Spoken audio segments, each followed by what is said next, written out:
Assalamualaikum warahmatullahi wabarakatuh. Saya Muhammad Bisar, guru PAI SD Nizamiyah Andalusia, sekaligus mahasiswa PPG PAI tahun 2025 dengan NIM 41240199101600 dengan LPTK UIN Syarif Hidayatullah. Kali ini saya akan menampilkan video pembelajaran tentang materi mengimani qada dan qadar.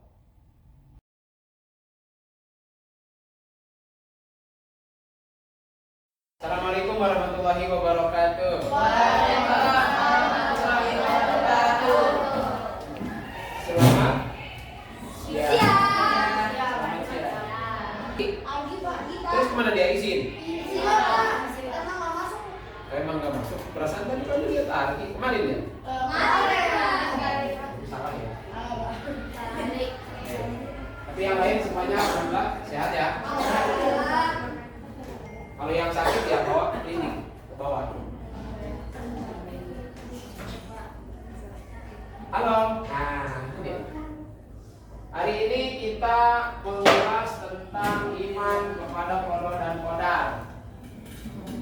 Iman kepada qada dan qadar, tentang indahnya, tentang ketetapan Allah.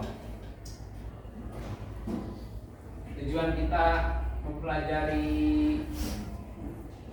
bab ini adalah satu, memahami mana qada dan qadar. Yang kedua, memahami mana takdir mudhaf dan takdir mu'allaq. Tiga, menjelaskan contoh perilaku yang berhubungan dengan qada dan qadar. Dan keempat, bisa menjelaskan hikmah beriman pada qada dan qadar. Apa sih manfaatnya mengimani qada dan qadar? Yang jadi pertanyaan kami adalah qada dan qadar ini, paling tanya Adit ya. Adit, ini bagian rukun iman atau rukun Islam? Rukun iman. Nah, masa masih ada yang jawab rukun Islam lagi? Gak tahu kalau Salman rukun apa man? Nah, rukun iman yang keberapa? Oh, yang keenam. Pak, itu rukun iman yang ketujuh. Tenang, nggak ada yang ketujuh. Ya. Nah, ini pertanyaan yang perlu kita renungkan sebelum kita lebih jauh lagi. Pertama, tahukah kalian? Tahu kamu nggak apa artinya qada dan qadar? Hari ini review mungkin masih ingat ya. Apa Dit? Dua, tahukah kalian jenis takdir dan contohnya? Masih ingatkah penyebab sesuatu dapat terjadi atau berubah itu karena apa? Karena apa? Apa ya? Tahukah kalian apa saja kejadian yang dapat berubah dan tidak dapat berubah? Ada kejadian yang bisa berubah dan tidak bisa berubah. Ya kan? Sesuatu yang terjadi di dunia ini ada yang berubah, ada yang tidak berubah. Terus bagaimana cara mensikapi takdir Allah yang terjadi dan bagaimana cara mensikapi takdir Allah yang belum terjadi? Yang kalau sudah kejadian tahu gak? Kalau takdir Allah, ketentuan Allah yang terjadi kita tahu gak? Tahu lah, bisa kelihatan. Hari ini faktanya kita masih bisa ke sekolah. Besok masih bisa ke sekolah kan? Tidak tahu. Ayo. Ada jaminan nggak besok kita masih bisa ke sekolah? Nggak ada. Nah, bagaimana mensikapi untuk hari besok? Cita-citanya besok masih ke sekolah nggak Salman? Masih. Tapi akankah besok masih ke sekolah? Tidak tahu. Nah, bagaimana mempersiapkan itu? Bagaimana mensikapi supaya apa yang kita harapkan besok itu terjadi? Ya. Dan yang terakhir, nah, hikmahnya itu, hikmah mengimani takdir Allah itu apa? Nah, mungkin salah satu dari kalian pernah mengalami sesuatu dan kalian mengambil manfaat kebaikan dari kejadian itu. Ya, siapa satu orang yang bercerita lebih dahulu? Ini sebagai contoh, ada hubungannya nggak dengan pelajaran pembahasan kita hari ini? Ya, yang cantik-cantik boleh. Kamu udah? Sadar, Leo. Keras ceritanya.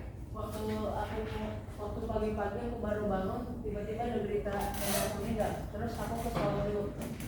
Terus habis ke sekolah baru ke kuburan.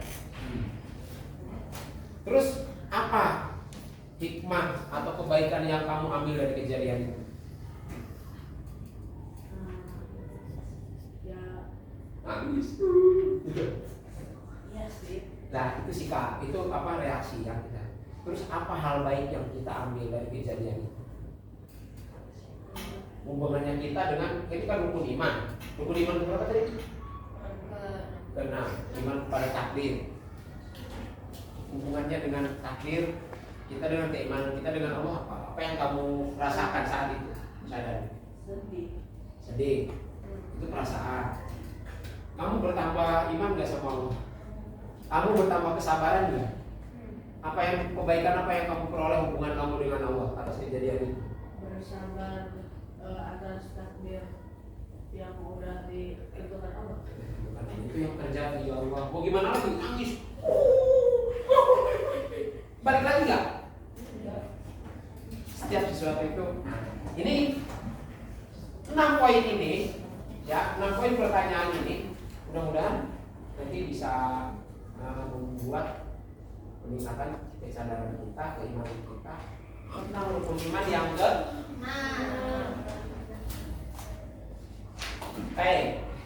Nah ini tadi lihat dulu iman kepada Allah dan qadar dalam Al-Quran di surat Al-Hadid surat ke-57 ayat 22. Ma'asaba min musibatin fil ardi wa la fi anfusikum illa fi kitabim min qabli an nabra'aha inna dzalika 'alallahi yasir. Tidaklah kalau satu-satu ma'asaba min musibatin tidaklah menimpa suatu musibah fil ardi di muka bumi wala fi anfusikum dan tidak menimpa diri setiap kalian illa fi kitabin kecuali telah dituliskan oleh Allah dalam sebuah kitab min qabli an nabra'a sebelum kejadian itu terjadi. Maksudnya apa? Kalian kalau terjemahannya di bawah bisa dilihat. Jadi segala sesuatu itu tidak akan menimpa terjadi di bumi ini, tidak akan menimpa Tani Sadar dan keluarganya, tidak menimpa mobilnya Aidan yang keserempet yang waktu itu, kecuali Allah sudah tuliskan bahwa itu akan terjadi nanti sebelumnya.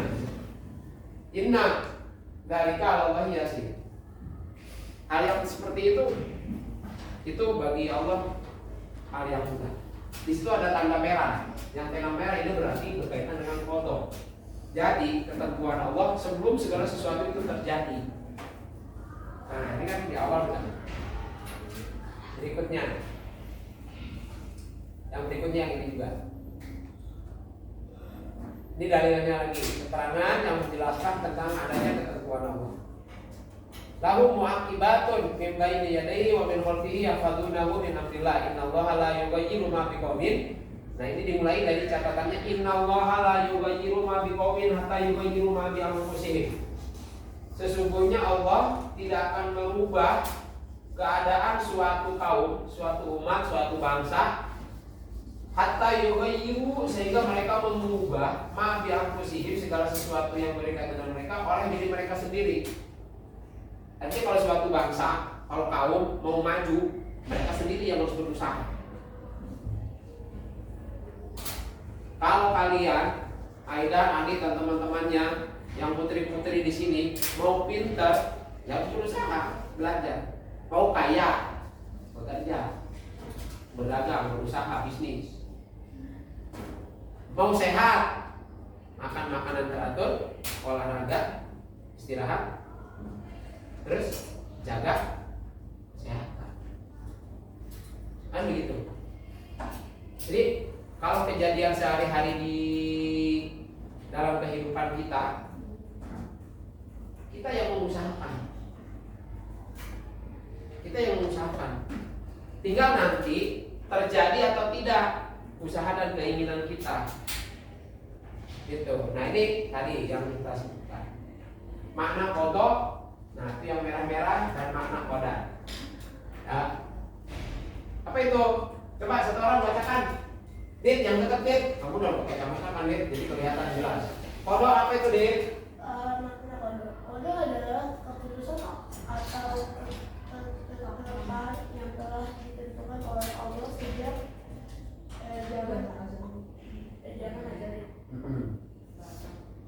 Zaman azali itu apa nih?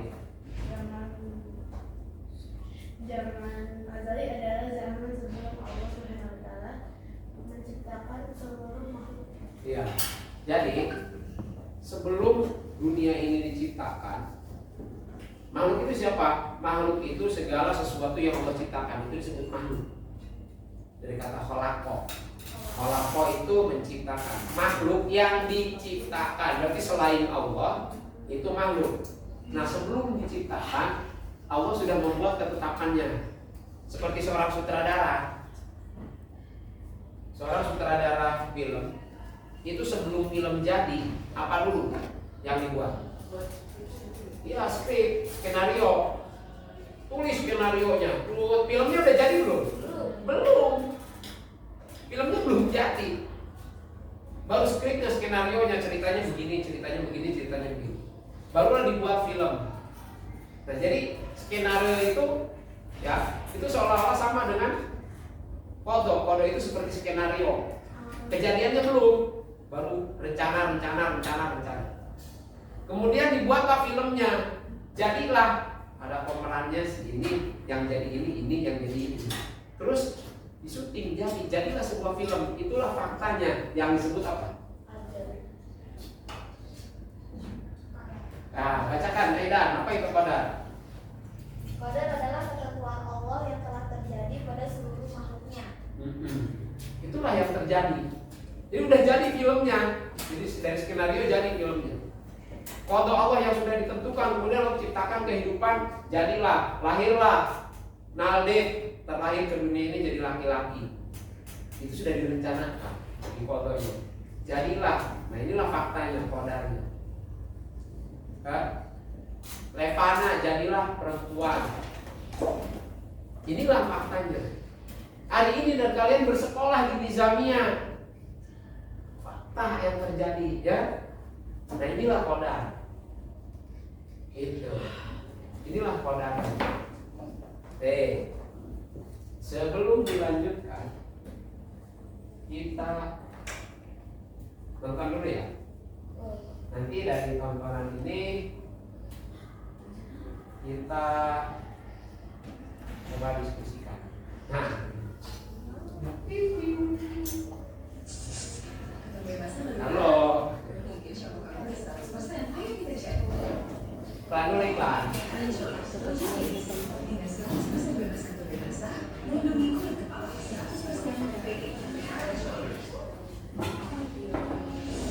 Nah, silakan disaksikan cuplikan videonya.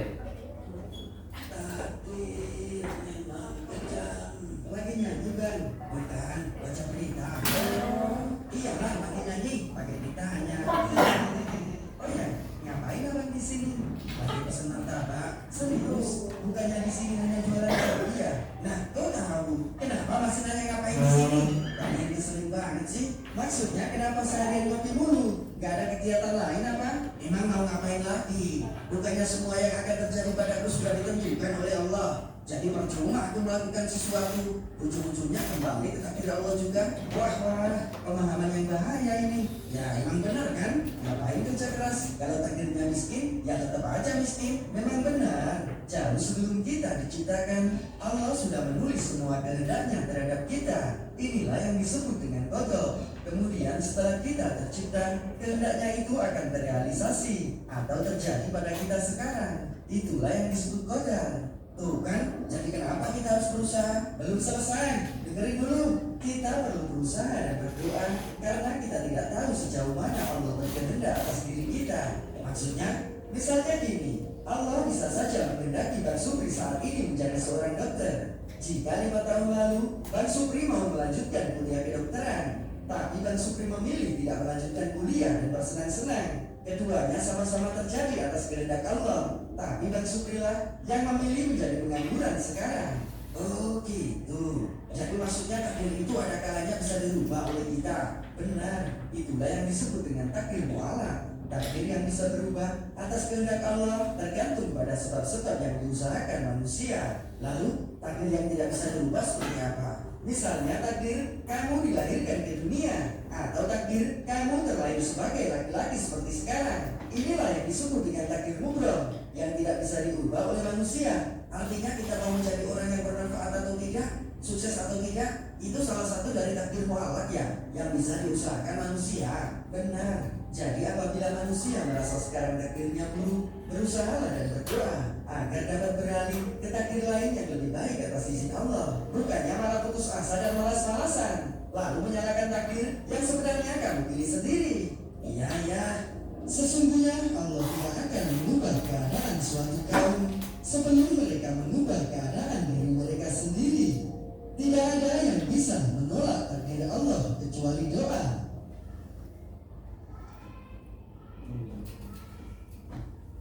Siapa yang suka nonton ini? Kami kisah Ya, yang suka nonton apa ini tadi? Sulit. Culap-culip. Kamu ya, lucu-lucu ya. Ya, dan di situ banyak pelajaran. Di culap-culip itu. Di yang lain juga ada. Ada yang kartun, ada yang kalau ceramah ustadz juga ada di situ. Tentang berbagai macam materi. Baik. Nah, dari cuplikan tadi, cuplikan video tadi, ngapain ya?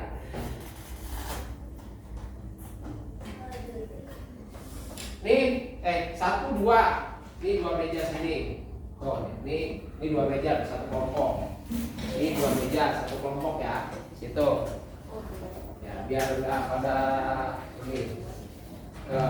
Nah ini, kamu ikut sini apa ikut sana? Ikut mana? Karena gak ada temennya di sini. Ini berlima. Nah, setelah menyaksikan video tadi itu, apa yang kalian pahami tentang jenis takdir? Nah, kalian di sini catat, buat mind map tentang takdir. Ya, jadi dari tadi yang tadi kita ini apa yang tadi kita bahas sedikit, kemudian contoh cuplikan tadi di video itu, ya tentang takdir ini, apa saja yang tadi kalian bisa dapat? Ya. Mau di landscape boleh, mau di portrait boleh.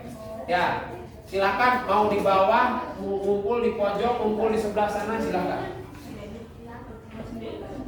Berkelompok. Ya, kamu gabung sama kelompok. Ya, silakan bergerak. Kami beri waktu kurang lebih 10 menit ya. Ya, silakan geser. Ya, geser dari kursi di bawah boleh di bawah. 10 menit dimulai.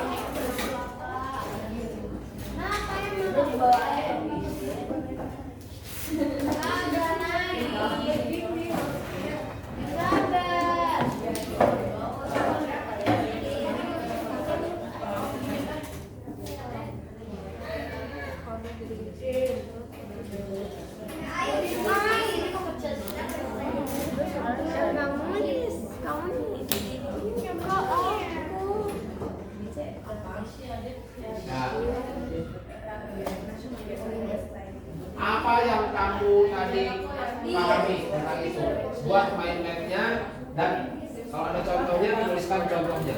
Baik yang kamu alami maupun yang kamu alami, kalau pernah dialami ya, kalau tidak ada yang mengalaminya boleh contoh imajinasi. Misalnya kayak kamu meninggal.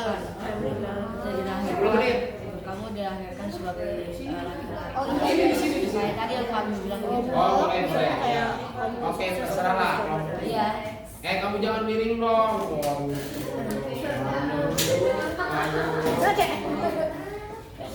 Mana sih? Mau bikin apa? Tulis dulu. Ditulis takdir semua. Iya, mau ditangkap apa dia?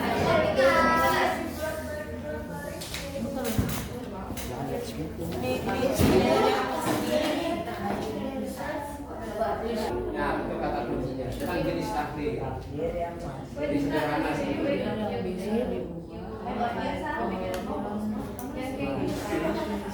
Bisa apa mau? Bisa diubah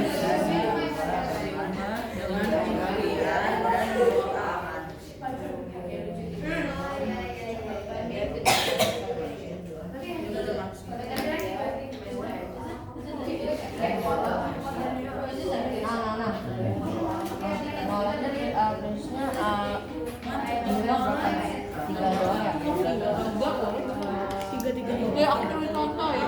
Ya,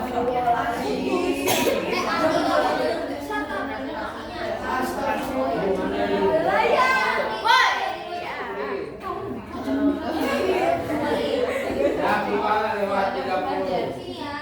Itu berarti sudah 15 menit, bukan 10 menit.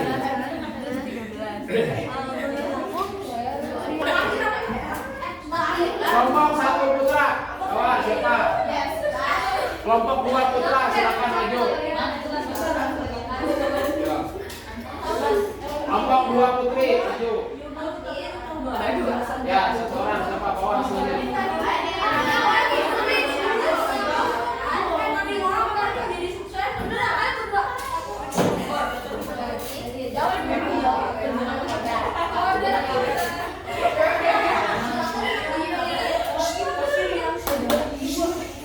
Waktunya selesai. Jadi kalian dapat apa dalam waktu 15 menit? Silakan.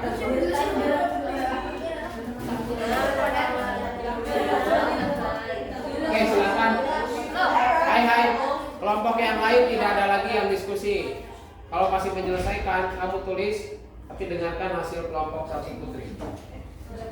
Apa yang kamu pahami tentang jenis takdir dari cuplikan video tadi? Oke, silakan.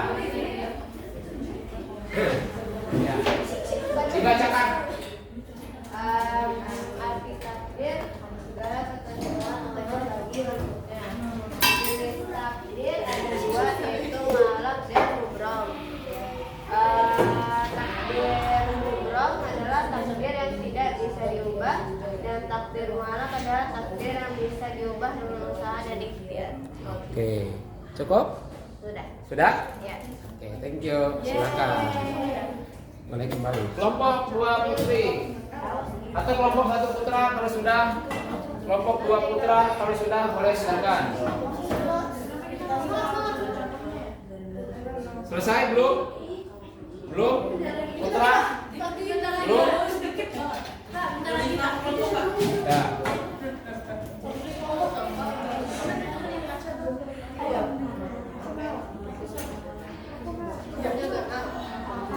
Baik, karena kelompok lain belum selesai, ini boleh silakan kembali ke tempat. Enggak, kembali ke tempat silakan. Ya, kembali ke posisi. Baik, kita lanjutkan ya. Jadi kelompok 1 putri yang tadi berhasil menyelesaikan tugas diskusi kelompok itu. Cuplikan video tadi berkaitan dengan takdir apa? Mu'allaq dan mubrom. Apa itu mu'allaq dan apa itu mubrom? Nah, pertama kita lihat dari takdir mubrom, yaitu ketentuan Allah yang tidak dapat diubah. Bukan dirubah ya, diubah. Contohnya kelahiran dan kematian. Kita lahir ke dunia ini, bisa balik lagi nggak? Tidak. Enggak lah. Ya Allah, aku nggak mau lahir ke dunia ini, aku pengen balik lagi. Nggak bisa, sudah terjadi. Ya Allah, aku nggak mau lahir jadi perempuan karena takut melahirkan. Gue pengen jadi laki-laki, enggak. Atau yang laki-laki, ya Allah, aku rasanya ingin jadi perempuan aja lah. Kenapa? Karena aku kelihatan cantik gitu. Nggak bisa. Itu nggak bisa dirubah. Pak, itu kalau di Thailand itu ada yang operasi plastik ya, yang laki-laki jadi perempuan dirubah. Ada hal-hal yang boleh dirubah, ada hal-hal yang tidak boleh dirubah. Apa yang Allah ciptakan, ketentuan Allah itu nggak boleh dirubah. Kalau diubah seperti itu, ubah operasi jenis kelamin, diubah, itu nggak boleh. Dalam syariat Islam tetap tidak diperbolehkan. Nggak diperbolehkan, ya. Nah, adapun yang kedua, takdir mu'allaq, takdir ketentuan Allah yang sudah tertulis tapi masih bisa berubah karena dipengaruhi oleh usaha. Yaitu tadi di cuplikan tadi itu menggambarkan ya, cuplikan film tadi. Kalau Allah menakdirkan saya, Pak jualan diam aja, laku enggak? Ya kalau Allah takdirkan dagangan saya habis, laku saya untung besar ya. Kalau nggak berusaha, sama halnya dengan seperti tadi. Salman besok mau ke sekolah kan? Yakin nggak bisa sampai besok ke sekolah? Nah, nanti besok harus jaga kesehatan ya supaya besok bisa ke sekolah. Terus berangkat ke sekolah pakai mobil, hati-hati, jangan sampai kecelakaan di jalan, baik nabrak maupun tertabrak. Itu kan berusaha. Sesuatu yang besok kita belum tahu, itu dari sekarang sudah dipersiapkan dengan sungguh-sungguh. Yang terakhir ketiga, menjadi pribadi yang selalu tawakal kepada Allah. Kalau baik bersyukur, kalau buruk bersabar. Ada orang di kami oleh Allah dikasih kekayaan. Harusnya apa? Harusnya apa? Bersyukur. Memanfaatkan kekayaannya itu yang Allah berikan itu anugerahnya untuk kebaikan keluarganya, kebaikan orang sekitarnya. Yang terjadi apa? Sombong. Gitu. Yang terjadi sombong. Ya. Nah, itu berarti tidak menjadikan pribadinya menjadi orang yang baik. Tidak menjadi tawakal. Karena orang yang diberikan kelimpahan rezeki oleh Allah pun tetap harus bersabar supaya tidak boros, tidak koyak-koyak, tidak menjadi sombong, tidak mengejek orang yang tidak mampu. Apalagi orang yang oleh Allah diberikan kekurangan dalam hidupnya harus lebih bersabar. Tuh, kayak gitu. Mengapa kita harus berikhtiar? Tadi ada itu ya. Kalau kita menginginkan sesuatu, kita berharap sesuatu menjadi yang terbaik, maka harus berusaha. Yang disebut iya. Dan setiap orang, setiap kalian pasti punya cita-cita. Untuk Pami aja yang sudah tua begini masih punya cita-cita. Yaitu apa tuh Pak? Ya cita-cita hidup bahagia. Itu cita-cita kita menjadi orang yang bermanfaat setelah tua, baik buat orang sekitar maupun buat anak cucu. Kalian apalagi yang masih anak-anak pasti punya cita-cita. Adit cita-cita jadi apa? Jadi presiden deh. Siapa tahu kan? Lebih baik Adit lah yang jadi presiden karena dari kecil udah belajar sekolah segala macam daripada yang enggak tahu. Baik begitu pertemuan kita hari ini. Mudah-mudahan bermanfaat semuanya. Kita tutup dengan membaca hamdalah. Assalamualaikum warahmatullahi wabarakatuh.